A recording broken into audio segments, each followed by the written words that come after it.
সেই থেকে আমার মনে এলো যে আমি দেখতে হবে, আমি এরকম শিখবো, কিন্তু প্রক্রিয়া করতে হয়, আমি নিশ্চয়ই দেখতে যাবো।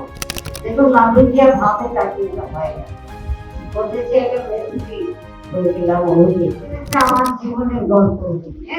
সব থেকে ভালো, সব থেকে ভালো একটা কথা হচ্ছে যে আমি একবার আমার বাবার সঙ্গে একটা সভায় গেছিলাম, ঢাকায় থাকতাম, তখন পার্টিশন আবহাওয়া হচ্ছে, তো বাবার সঙ্গে গিয়েছিলাম, এত দূরে আমরা বুঝতে পেরেছিলাম যিনি বক্তৃতা দিচ্ছিলেন তাকে একটু এই জন্য একটা বাচ্চার মতো দেখাচ্ছিল, এত দূরে।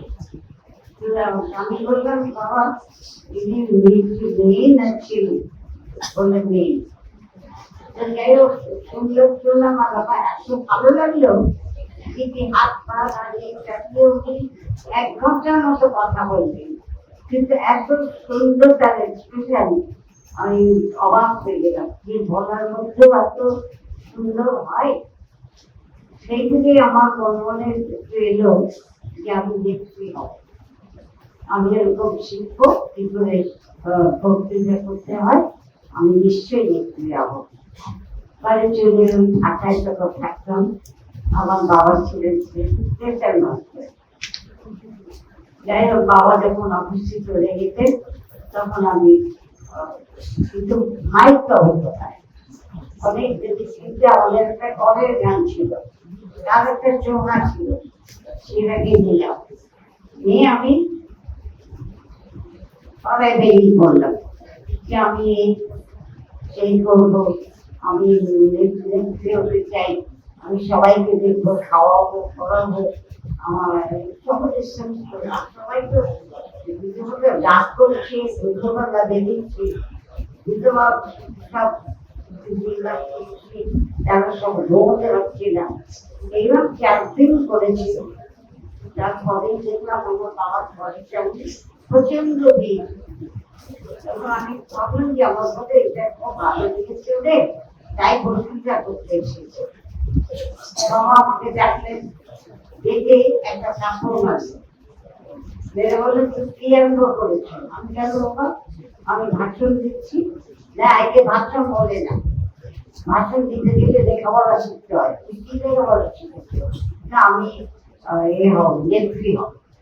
ঠিক আছে তুমি নেত্রী হও, কিন্তু এই যে সমস্ত পুরোপুরিরা দুপুরে ঘুমোতে যায়, কেউ ঘুমোতে পারছে না, তোমার যন্ত্রণায়।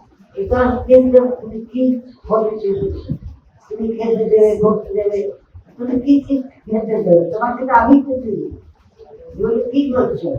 মনটা খুব খারাপ হয়ে গেল, তাহলে তো আমার নেত্রী হওয়া হবে না। তো যাই হোক, কোনো রকমের খাওয়ার না থাকলে একটু যে তাও ধরে ধরে দেখুন গান্ধীজি আর ভাবে তার চিন্তা হয় না, বলতে চাইলে নেত্রী হয়ে গেলাম, অনেক কিছু বলতে চাইলাম, বলতে কিছুই বলতে পারলাম। আর আজকেও কিছু বলতে বললে আমি গল্পটা দিই, তার জন্য আমাকে আর কেউ বেশি বলে না যে বলুন।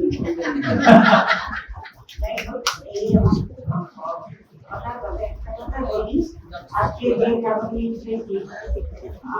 অরিন্দমের এই অরিন্দমকে আমি তো বাচ্চা পেয়ে দিই, এত ভালো গান গাইতো, ওটা পেরিয়ে আমরা সব আর্টিস্টরা মিলে মনে ছিল এখানে একটা আর বছরকে গান গাই, ওরা খেয়ে যাচ্ছিলাম স্টুডিওতে।